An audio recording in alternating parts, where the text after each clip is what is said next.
ओम ह्रीं नमो अर्हन्तानम्, ओम ह्रीं नमो सिद्धानम्, ओम ह्रीं नमो आयर्यानम्, ओम ह्रीं नमो वच्छायानम्, ओम ह्रीं नमो लोये सव्वसाहूनम्, ओम ह्रीं नमो अर्हन्तानम्, ओम ह्रीं नमो सिद्धानम्, ओम ह्रीं नमो आयर्यानम्, ओम ह्रीं नमो वच्छायानम्, ओम ह्रीं नमो लोये सव्वसाहूनम्, ओम ह्रीं नमो अर्हन्तानम्, ओम ह्रीं नमो सिद्धानम्, ओम ह्रीं नमो आयर्यानम्, ओम ह्रीं नमो वच्छायानम्, ओम ह्रीं नमो लोये सव्वसाहूनम्। एषो पञ्चणमुक्कारो सर्वपापप्रणाशनो मङ्गलानं च सर्वेशं परमं हवै मङ्गलं, परमं हवै मंगलम। आराध्य देवी चरण में वंदना, परम पूज्य गुरुदेव के चरण में वंदना, बंधु वंदना।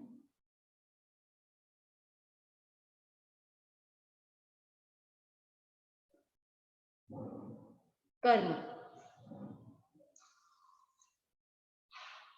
जो हमने किए हैं वो हमें भोगने हैं, और उसको भोगते समय हमारे कैसे भाव हैं और हम क्या करते हैं, उसके according the next result will be.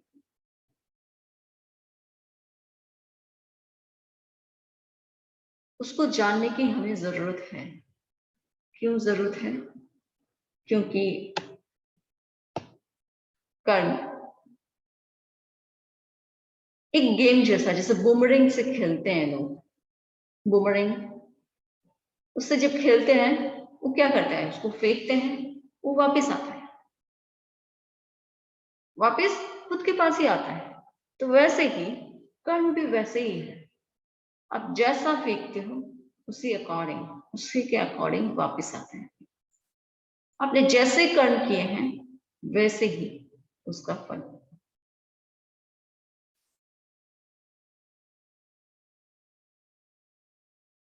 ये जो हमारे कर्म है वो बहुत तरीके से हम बांधते भी हैं और तोड़ते भी हैं। हम पिछले कुछ दिनों से उसी पर चर्चा कर रहे हैं कि कैसे हम कर्म बंधन करते हैं और कैसे उन बांधे हुए कर्मों को भी हम खत्म कर सकते हैं। उसको भोगे बिना भी हम अपने आप की शुद्धि कर सकते हैं। और ये जो दिन है, इतने महान दिन, इतने बड़े दिन, शुभ दिन, इन शुभ दिनों में जब हम कुछ करते हैं उस समय हमारे भावों में और ज्यादा विशुद्धि आती है। हम जल्दी अपने भावों की श्रेणी को चढ़ पाते हैं, ऊंचा कर पाते हैं और जल्दी से जल्दी आगे बढ़ पाते हैं।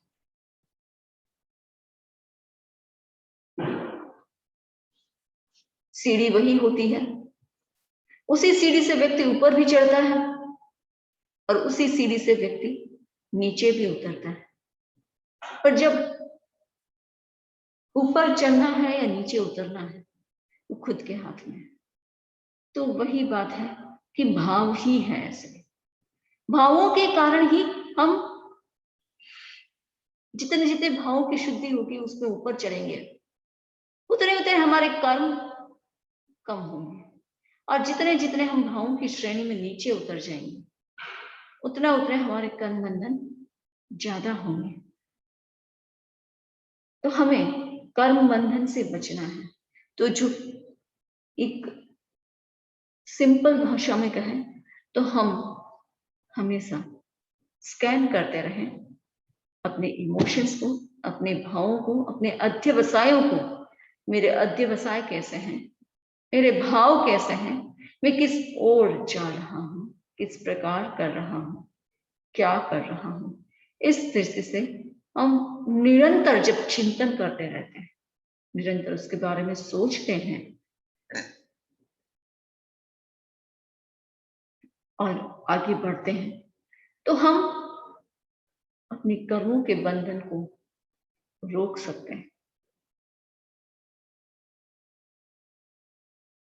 तालाब में जो पानी आ रहा है, जब तालाब को खाली करना है तो उसके पानी को, अंदर जो पानी है उसको बाहर निकालना पड़ेगा, पर साथ साथ में जो पानी आने का सोर्स है, बाहर से पानी के आने का सोर्स है, उसको भी बंद करना है। तो कर्म हमारे जो पुराने बांधे हुए, उसको तो हम उसकी निर्जरा करने की कोशिश करते हैं, उसको तोड़ने की कोशिश करते हैं, उसकी शुद्धि करने की कोशिश करते हैं, पर साथ साथ में नए कर्मों का बंधन नहीं हो, उसके लिए भी हमें सतत जागरूक रहना जरूरी है। और वही जागरूकता जितनी जितनी बढ़ती जाएगी, उतने उतने हम अध्यात्म की दिशा में आगे बढ़ते जाएंगे, अपनी आत्मशुद्धि की दिशा में आगे बढ़ते जाएंगे।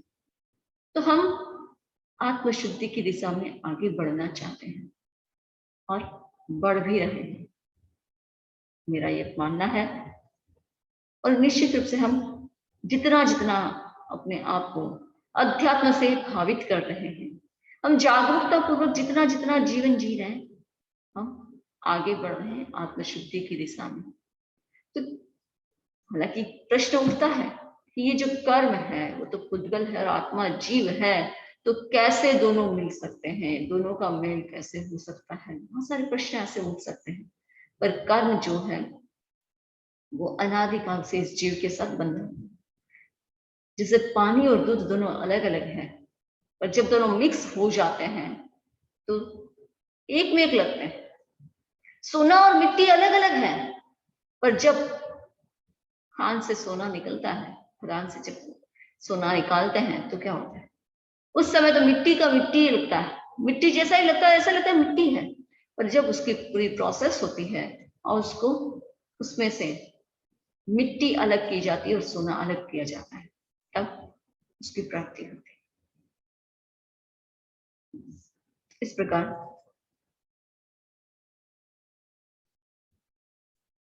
हमारी आत्मा पर भी जो कर्म लगा हुआ है, उस कर्म मल को, उस कर्म रूपी मिट्टी को हम आत्मा रूपी सोने से अलग कर सकते हैं।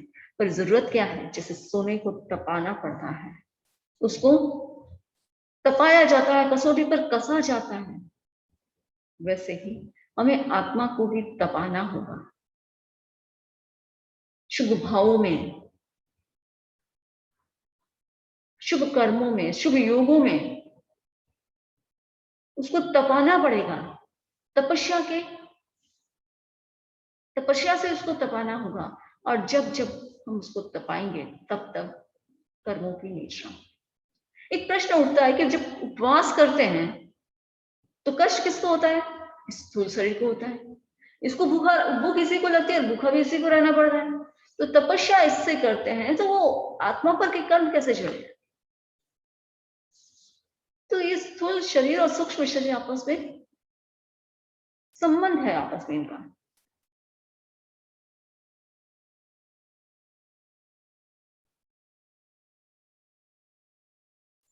स्थूल शरीर और सूक्ष्म शरीर दोनों का आपस में संबंध है।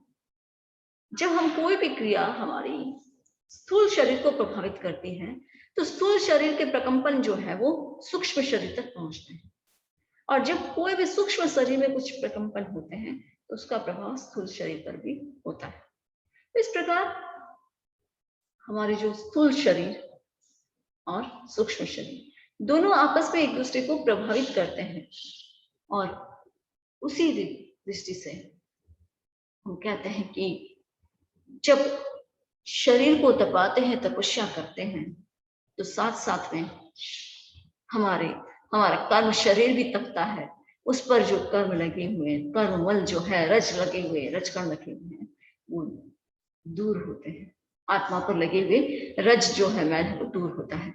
तो इस प्रकार कर्म जो हम बांध रहे हैं, बांधे हुए हैं, उन सबको अधिक से अधिक मात्रा में हम कैसे निजरा करें, उसके लिए जरूरी है कि हम कर्मों को जानें, उसको समझें, कहाँ कहाँ कर्म बंधन होता है। और इस रूप में हम उसके आलोचना पूर्वक, उसके प्रायश्चित पूर्वक, पूरा पूर्वकृत कर्मों को हम, उसके फल को हम कम कर सकते हैं।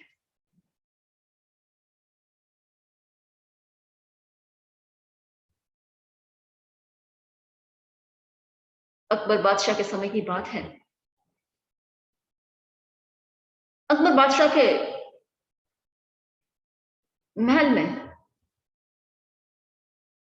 एक काम चल रहा था, पुताई का, और चूने की पुताई हो रही थी। चूना अपने आप में बहुत गर्म होता है, और बादशाह की बात ऐसी होती ना कि वो कभी कभी अगर गुस्सा हो जाए तो कुछ नहीं कह सकते। अब इधर एक बार एक पान वाला जो रोज बादशाह के यहाँ पान देने जाता था, बादशाह के लिए स्पेशल पान बनाता था, एक दिन भूल से थोड़ा चूना ज्यादा हो गया। चूना कत्था उस पान में ज्यादा हो गया, और चूना ज्यादा होने के कारण क्या हुआ, राजा की, बादशाह की जीभ है वो थोड़ी कट गई।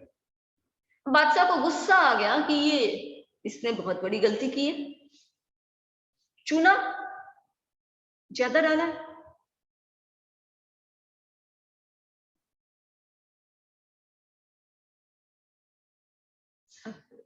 बादशाह ने कहा इसको दंड तो मिलेगा, दंड तो दूंगा। बादशाह ने उसको कहा कि उस व्यक्ति को बुलाया, पान वाले को, और कहा कि चूने की एक बाल्टी भर के लेके आना। ठीक है, वो व्यक्ति सोचता है कि चूने की बाल्टी क्यों, मैं तो पान का बिजनेस है, और इसने, बादशाह ने चूने की बाल्टी मंगाई। कुछ न कुछ गड़बड़ है, क्या गड़बड़ है समझ में नहीं आ रही। और बादशाह अकबर के राज्य में किसी को भी कुछ ऐसा लगे कुछ बादशाह के साथ कोई गड़बड़ हुई है, उस समय सीधा सब जाते थे बीरबल के पास। और ये व्यक्ति भी, पान वाला भी, गया बीरबल के पास, और बीरबल को जाकर के कहता है कि भाई बादशाह ने ऐसा ऐसा कहा है। बीरबल को समझते नहीं देने लगे उसकी उत्पत्ति की बुद्धि से कि जरूर इसने पान में चूना ज्यादा डाल दिया था, और इसीलिए इसको सजा के रूप में बादशाह क्या करेंगे, ये चूने की जो पूरी बाल्टी भर के मंगवा रहे हैं वो पिलाएंगे, और उसको पीनी पड़ेगी। बीरबल ने कहा एक काम कर, तू है ना, एक बाल्टी भर के घी पी के जाना, एक बाल्टी भर के घी पी के जाना, तो क्या होगा कि तेरे चूने का कोई असर नहीं होगा, बादशाह तुझे ये चूने की जो चूना भरी हुई बाल्टी है उस पीने का कहेंगे। वो सही में गया, और बादशाह ने ऐसे ही कहा, बादशाह ने ऐसे ही कहा कि इस चूने की बाल्टी को जो भरी हुई उसको पी लो। पर उसने क्या किया था, पहले से घी पिया हुआ था, तो उसका कुछ असर नहीं हुआ। अन्यथा क्या होता है, चूना जो है वो जला देता है। मुझे याद है बचपन में मेरा हाथ जला हुआ, बचपन में एकदम छोटे घर में चूना की पुताई हो रही थी। वो चूना भिगोना पड़ता है, थोड़ा ठंडा होने के बाद उसकी पुताई करते हैं। तो वो भिगो के गए ही थे, जो चूना दीवारों को पोतने वाले जो व्यक्ति थे, वो चूने को भिगो के गए थे, एकदम उसमें से धुआं निकल रहा है, सफेद सफेद धुआं। और मैं खेलती खेलती जहां पर जिस बाथरूम में वो चूने को रखा हुआ था भिगो के, खेलती खेलती वही पहुंच गई। संसा पक्षी माँ घर में काम कर रहे थे, मैं बाथरूम में पहुंच गई, और एक, कहते हैं बच्चों को तो आकर्षण कुछ भी नई चीज देखी तो एक कौतूहल होता है, एक कौतूहल के भाव से मैं क्या इतना व्हाइट व्हाइट ऐसे हो रहा है, उसमें हाथ डाल दिया, तो वो हाथ डाला, वो जल गया। 2-2.5 साल का बच्चा क्या सहन कर पाएगा इतना, मतलब हाथ जल गया। और ही डाइट है, कितने महीनों तक उसका इलाज चला, ड्रेसिंग वगैरह चला होगा। तो चूना जलाता है, चूना जलाता है, पर जब उस पान वाले ने पूरी बाल्टी भर के भी चूना पी लिया तो भी उसको कुछ नहीं हुआ, क्योंकि उसने वो जो है बाल्टी भर के घी पी के गया था। तो वैसे ही कोई भी चीज, हमारे जो आने वाली सिचुएशन है वो हमें प्रभावित नहीं कर सकती। उसमें हम नए कर्मों के बंधन से बच सकते हैं अगर अपने आप को वैसे पहले से भावित कर लें। जैसे उस पान वाले ने अपने आप को घी से भावित कर लिया, पहले से घी पी के गया, वैसे ही हम भी अपने आप को अगर शुभ भावों से भावित कर लें, शुभ योगों से भावित कर लें और निरंतर उसमें रमे रहें, तो कर्म जो है हमें असर नहीं कर सकते, हमारा अनिष्ट नहीं कर सकते। तो हम कर्मों को जान रहे हैं। आज का हमारा कर्म का अगला कर्म है गोत्र कर्म। गोत्र कर्म जो कह सकते हैं कि हम स्टेटस मेकिंग कर्मा। उससे क्या होता है, कोई भी जीव है उसको लो या हाई स्टेटस अपनी सोसाइटी में मिलती है। एक व्यक्ति होता है जन्म के साथ ही उसको बहुत ऊंची स्टेटस मिल जाती है, उसका नाम उसका बहुत अच्छा होता है, जहाँ जन्म लेता है वहां उसको जन्म के साथ ही सब कुछ मिलता है, मान सम्मान सोसाइटी में उसको। और एक व्यक्ति होता है कि उसको जन्म के साथ नहीं मिलता है, बाद में पुरुषार्थ से तो मिल जाता है पर जन्म के साथ नहीं मिलता है। तो जन्म के साथ नहीं मिलता है या मिलता है, उसका कारण क्या बनता है? ये गोत्र कर्म बनता है। गोत्र कर्म दो प्रकार का होता है, उच्च गोत्र और नीच गोत्र। उच्च गोत्र और नीच गोत्र। मूल बात है, सबसे बड़ी बात, हमारा जो ईगो है, ईगो वो बीच में आता है। जब जब ईगो बीच में आ जाता है, व्यक्ति को बहुत सारी चीज तो प्राप्त हो जाती है, और उसके साथ जब ईगो जुड़ जाता है, अहंकार जुड़ जाता है, मद जुड़ जाता है, तब वो नीच गोत्र कर्म बंधन का कारण बन जाता है। और जब ये सब कुछ प्राप्ति होने के बाद बावजूद भी जीव अहंकार नहीं करता, ईगो नहीं करता, ये जो ईगो रूपी बलून को फुला के नहीं रखता है, उसको फोड़ देता है, उसके उच्च गोत्र कर्म का बंधन होता है। तो जो 8 कारण है, पहला बताया जाति। जाति का अगर कोई अहंकार करता है, अपनी कास्ट का, कि भाई मैं अमुक जाति का हूं, और जाति का अहंकार करने से भी जीव के नीच गोत्र कर्म का बंधन होता है। और जो जीव जाति का अहंकार नहीं करता है, उसके उच्च गोत्र कर्म का बंधन होता है। नेक्स्ट है कुल। कुल का अहंकार करने से भी नीच कुल में जन्म लेना पड़ता है, और कुल का कितने भी अच्छे कुल में जन्म लिया हो पर उसका अहंकार नहीं करता है जीव, तो उसको उच्च कुल में जन्म मिलता है। तो नीच कुल में भगवान महावीर का जीवन हमारे सबके सामने है। भगवान महावीर के जीव ने मरीचि के भाव में अपने कुल का अहंकार किया था। मेरा कुल कितना महान, मेरे दादा प्रथम तीर्थंकर है, मेरे पिता प्रथम चक्रवर्ती है, मैं प्रथम वासुदेव बनूंगा, चक्रवर्ती भी बनूंगा और तीर्थंकर भी बनूंगा। कितना महान कुल है मेरा, कितना महान कुल है मेरा। जब ऐसे व्यक्ति सोचता है, कुल का अहंकार करता है, तब नीच गोत्र कर्म का बंधन होता है। और उसी के फलस्वरूप भगवान महावीर के जीव को जब 27वां अंतिम भाव था, तब एक बार ब्राह्मण कुल में जन्म लेना पड़ा। ब्राह्मण कुल याचक कुल होया करता था उस समय।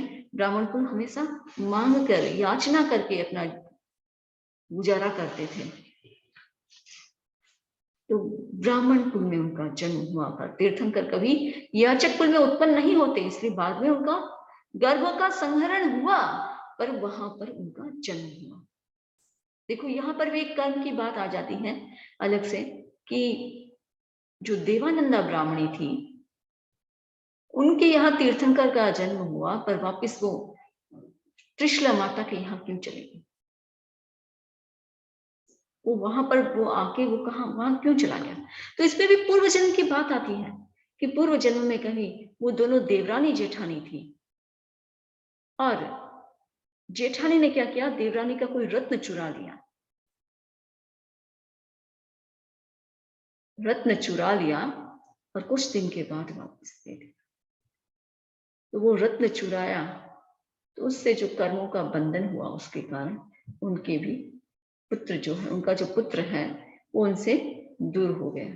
कुछ दिन तक तो उसको मतलब 82 रात्रि तक, 82.5 रात्रि तक उसने भगवान की जीव का पालन पोषण किया देवानंदी ब्राह्मण ने। पर बाद में उनको अपना बच्चा, जो मतलब तीर्थंकर थे वो भगवान महावीर का जीव, त्रिशला माता के यहाँ उनको हरिंगवेशदेव ने उसका संहरण किया। इस प्रकार जो कुल का अहंकार करता है उनके भी कर्म का बंधन होता है। नेक्स्ट है बल का, अपनी शक्ति का, अपनी स्ट्रेंथ का अहंकार करना, ईगो करना। जो व्यक्ति अपनी स्ट्रेंथ और बल का ईगो करता है, अहंकार करता है, वह भी नीच गोत्र कर्म का बंधन करता है। और जो कितनी भी शक्ति हो पर उसका अहंकार नहीं करता है, तो वो उच्च गोत्र कर्म का बंधन करता है। यहाँ यह भी है, कोई सोचे कि उच्च गोत्र का भी बंधन हो रहा है, नीच गोत्र, जब तक संसार में है तब तक बंधन होगा, पर जब आगे गुणस्थानों की श्रेणी में चढ़ेंगे, 12वें गुणस्थान के बाद तो बंधन है ही नहीं, 11वें के बाद, 12वें के बाद बंधन नहीं है, उसके नीचे है।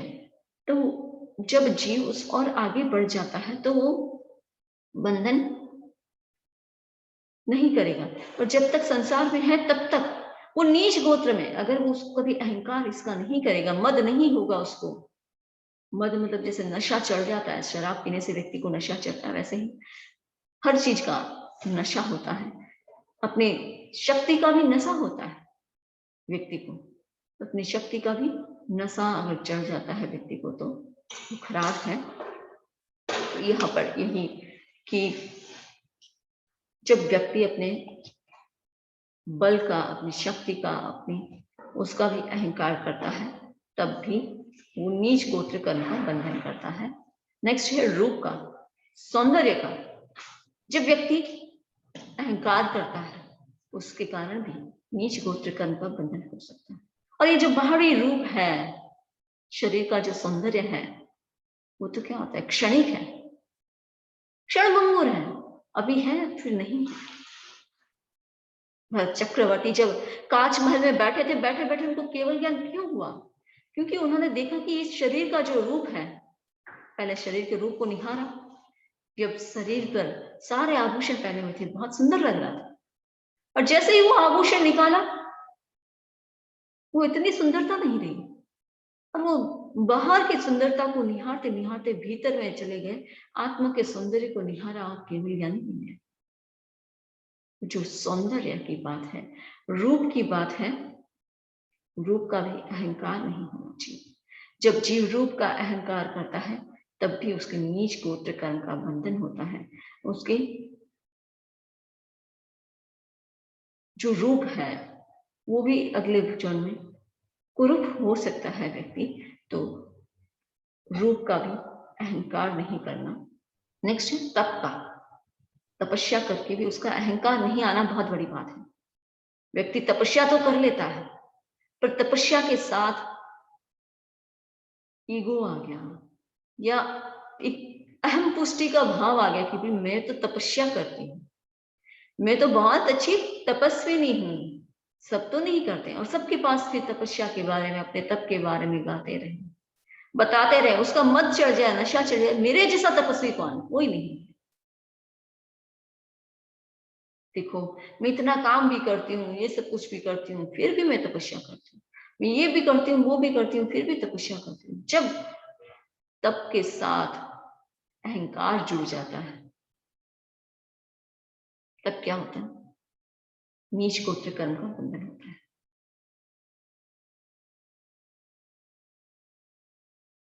कौशिक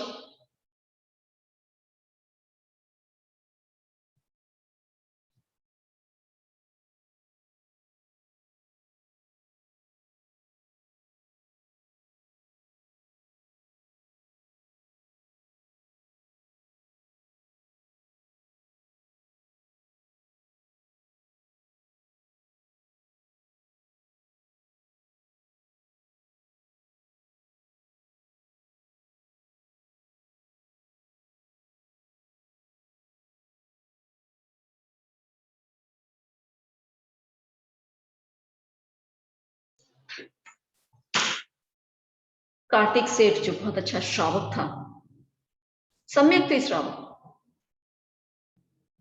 और उस समय उनके नगर में एक तापस आया, तपस्या। तापस से तपस्या के पीछे का भाव क्या था? नेम एंड फेम, मांस कमण की तपस्या। लोग दर्शन करने चाहते हैं, पर सारे लोग नहीं गए थे। दूसरा मांस कमण, तीसरा मांस कमण।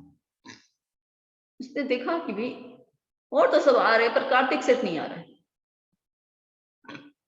उसने ऐलान कर दिया कि मेरा अभिग्रह है, जब तक कार्तिक सेठ मेरा दर्शन करने नहीं आएगा तब तक मैं पारणा नहीं करूंगा। हालांकि अभिग्रह बताया नहीं जाता, और उसने ऐसा कह दिया।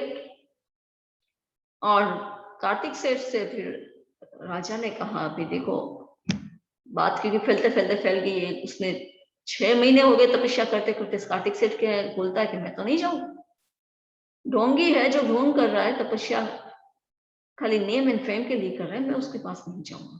और उस समय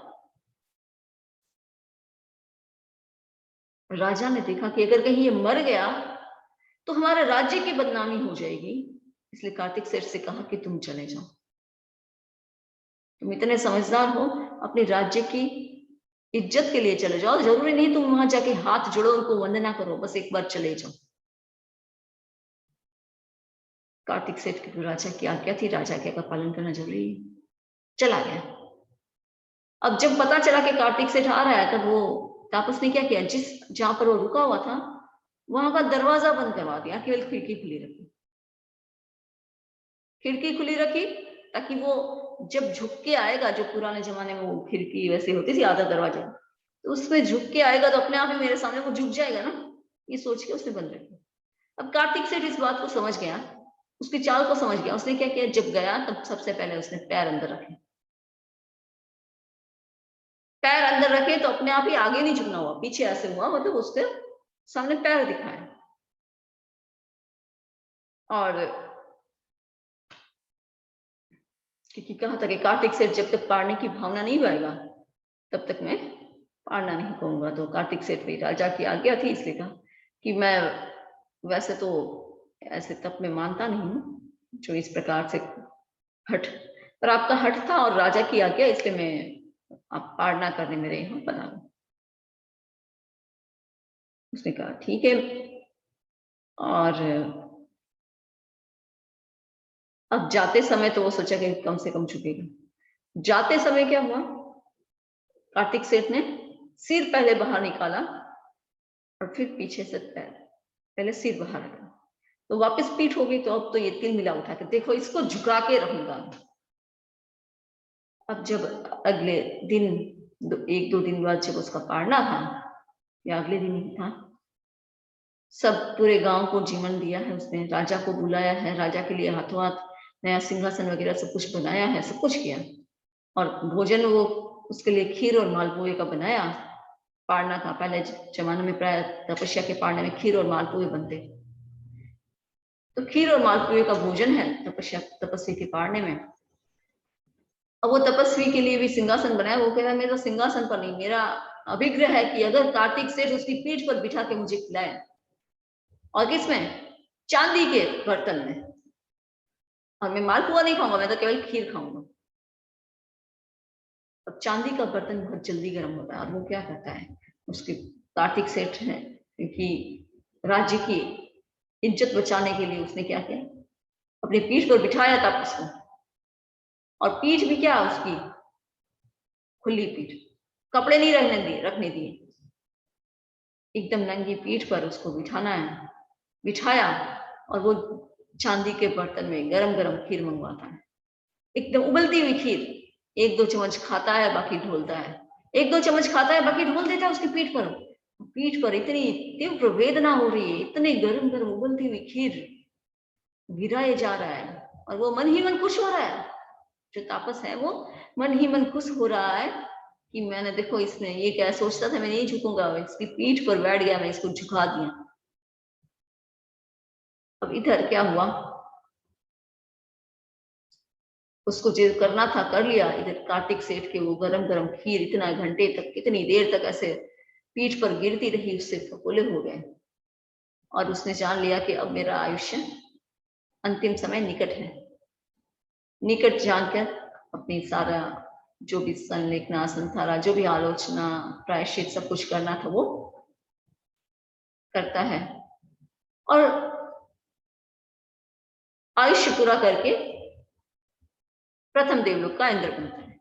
इधर ये तापस भी कुछ समय बाद काल करता है और प्रथम देवलोक में इंद्र का हाथी, देव रूप में, जैसे इंद्र के देव होते हैं कुछ जो उनके हाथी बनते हैं, तो हाथी के रूप में उत्पन्न होते ही जब उस पर इंद्र सवार हो रहा था, हाथी ने देखा कि अरे ये मेरी पीठ पर कैसे बैठ सकता है, और उसने क्या किया, अपने आप की भी करुणा करने, मतलब अजीब सा रूप, उसको कैसे भी करके बैठने नहीं देना। अब इंद्र ने, सौधर्म इंद्र ने अपने अवधि ज्ञान लगाया अपना और देखा कि क्या बात है, क्या मामला है, ये हाथी ऐसे क्यों कर रहा है, ऐरावत हाथी मेरा, और समझ गए कि ये वही है, वही तापस का जीव है, अभी भी उसके अहंकार इसका गया नहीं है और इसीलिए परेशान कर रहा है, ऐसे कर रहा है। उसके ऊपर एक वज्र का प्रहार किया, आ गया सीधा होने। अब देखो थोड़ी देर के लिए अपनी तपस्या के अहंकार में कार्तिक सेठ की पीठ पर बैठा, उसको परेशान किया, अपने ईगो की, अपने अहम की पुष्टि की, पर बाद में नेक्स्ट भाव में पूरे जीवन भर के लिए उनको ऐरावत हाथी बनकर कार्तिक सेठ के जीव जो इंद्र के रूप में था, उसको पूरे जिंदगी भर उसको अपनी पीठ पर बिठाना पड़ता है। तो तब का भी अहंकार जो व्यक्ति करता है उसके नीच गोत्र कर्म का बंधन होता है।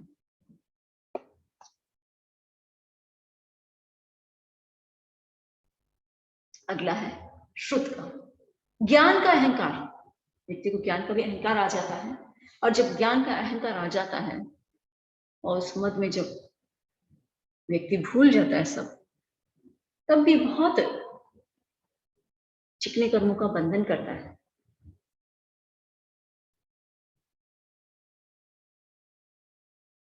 दो भाई थे, शास्त्रों में अपने घटना आती है कि दो भाई थे, दोनों ने दीक्षा ली। एक भाई को इतना ज्ञान नहीं आता था, होता नहीं था उसको सीखना करना, पर एक भाई बहुत अच्छा विद्वान बन गया और आचार्य बन गया, बहुत अच्छा ज्ञान था उसके, ज्ञान संपन्न था, आचार्य बन गया, और अब शिष्यों को पढ़ाता है, सिखाता है सब कुछ, और शिष्य भी इतने विनम्र और साथ साथ में इतने जिज्ञासु, रोज कुछ न कुछ उनको जानना होता है, समझना होता है। कभी कभी ऐसा होता था कि आचार्य के लिए के पास रेस्ट करने के लिए भी कोई बिल्कुल समय नहीं, ऐसे ज्ञान का अहंकार भी आ गया था, मन में आता था, पर साथ साथ में ये भी हो गया कि अब समय नहीं मिल रहा है। एक दिन इतना परेशान हो गए, थोड़ी तबीयत ठीक नहीं थी और शिष्यों ने ध्यान नहीं दिया, बारी बारी से आते रहे, पूछते रहे, आते रहे, पूछते रहे। तब मन में आ गया कि ये क्या, देखो मेरा भाई कितना सुखी है, उसको कुछ आता जाता ही नहीं है, कोई इसको परेशानी कर, मस्ती की नींद सोता है, मैंने इतना ज्ञान करके गलत कर दिया, मुझे एक सेकंड की शांति नहीं है। अब मैं तो कुछ नहीं बोलूंगा, बताऊंगा ही नहीं, मुझे आता है, सब कुछ पता है, उनके प्रश्न पर मैं तो नहीं बताऊंगा, और मौन ले लेते हैं। 12 दिन तक मौन रखते हैं और देवलोक हो जाते हैं, और नेक्स्ट भाव में वो राजकुमार तो बनते हैं, मतलब ये बीच में एक देवगति का जन्म करते हैं, उसके बाद राजकुमार बनते हैं। पर राजकुमार कैसा राजकुमार, इसको कुछ याद नहीं रहता, कुछ सीख नहीं पाता है, कुछ समझ नहीं पाता है। कारण क्या, पिछले जन्म में वो जो ज्ञान का अहंकार भी हो गया, और फिर ज्ञान को बांटने से मना कर दिया। कोई पूछता है तब भी उसको नहीं बांटता है, उसके कारण उसकी ज्ञान की दृष्टि से उसकी जो शक्ति थी वो कम हो गई, उसका जो क्षोभन था ज्ञान वो कम हो गया। तो श्रुत का भी अहंकार नहीं करना चाहिए। अगला है लाभ का। होता है सबको लाभ नहीं मिलता है हर जगह, किसी किसी के लाभांतराय कर्म का उदय होता है तो उनको लाभ नहीं मिलता है कुछ भी, पर जब हमें लाभ मिलता हो, हम जो भी करें उसमें प्रॉफिट होता हो बाहरी दृष्टि से, तो उसका भी अहंकार नहीं करना। देखो मैं तो करता हूं तो मुझे तो ये सब कुछ तुरंत मिल जाता है, और इसको कुछ नहीं मिलता है, उसको करना ही नहीं आता, उसको कमाना ही नहीं आता है। तो जब लाभ मिलता है, जैसे जैसे लाभ मिलता है उसका, उसके साथ अगर अहंकार जुड़ जाता है तो वो भी कर्म बंधन का कारण बन जाता है, वो भी नीच गोत्र कर्म बंधन का कारण बनता है। और जिसके कारण उस कर्मों का इतना निकाचित बंध भी हो सकता है कि अगले जन्म में जब भी उन कर्मों का उदय हो, उस समय व्यक्ति कितना भी पुरुषार्थ कर ले पर उनको उसका फल नहीं मिलता, वो लाभ मिलना चाहिए वो नहीं मिलता है, क्योंकि उनके उस समय वैसे कर्मों का बंधन उसने जो किया था उसका उदय आ जाता है। नेक्स्ट है ऐश्वर्य। ऐश्वर्य का भी अहंकार नहीं करना। जो भी ऐश्वर्य प्राप्त होता है, धन संपदा, प्रॉपर्टी, संपत्ति, जितनी भी चीजें मिलती हैं, और वो सब चीजों से उसको भोगते भोगते, उसको भोग करते करते अगर भीतर में मद आ जाता है, उसका नशा चढ़ जाता है। ऐश्वर्य का नशा बहुत जल्दी चढ़ता है व्यक्ति। जो ऐश्वर्यशाली, जो जिसके पास ऐश्वर्य होता है, भीतर के ऐश्वर्य की बात नहीं कर रही हूँ, बाहर के ऐश्वर्य। भीतर का ऐश्वर्य तो बहुत अच्छा है, पर बाहर का जो ऐश्वर्य है, ठाठ बाट है, जब व्यक्ति के पास होता है उस समय अहंकार नहीं आए, ये बहुत असंभव सा लगता है, असंभव सा लग रहा है। बहुत असंभव तो नहीं है पर बहुत मुश्किल है। तो ऐश्वर्य का भी अहंकार नहीं करना। जब ऐश्वर्य का अहंकार करते हैं तब भी नीच गोत्र कर्म का बंधन होता है। तो ये जो 8 प्रकार से हमें इन 8 जगह पर अहंकार नहीं करना, और जब हम इसका अहंकार नहीं करते, मत नहीं करते, इसका ईगो नहीं रखते हैं, तो हमारे जो नीच गोत्र कर्म बंधन के निमित्त है वो बहुत कम हो जाते हैं। संपत्ति होना, ऐश्वर्य होना, ये सब चीज होना, ज्ञान होना अच्छी बात है, उसमें कोई बुरी बात नहीं है, वो होना ही चाहिए। पर उसके साथ साथ जो मुफ्त में ईगो आ जाता है, अहंकार आ जाता है, वो नहीं होना चाहिए। मुफ्त की चीज वो काम की नहीं है। तो हम अपने आप में ये पुरुषार्थ करें, अपना ये प्रयत्न करें कि हम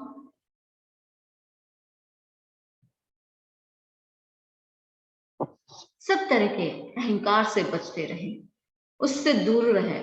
अहंकार और ममकार से जब दूर रह के हम साधना करेंगे तो हमारी साधना का फल हमें और शीघ्रातिशीघ्र मिल सकेगा। तो इसी भावना के साथ कि हम सब भी नए कर्मों के बंधन को रोकने के लिए और पुराने कर्मों के बंधन को तोड़ने के लिए इन सब चीजों में हम जागरूक बने रहेंगे। ओम अरहम, ओम अरहम।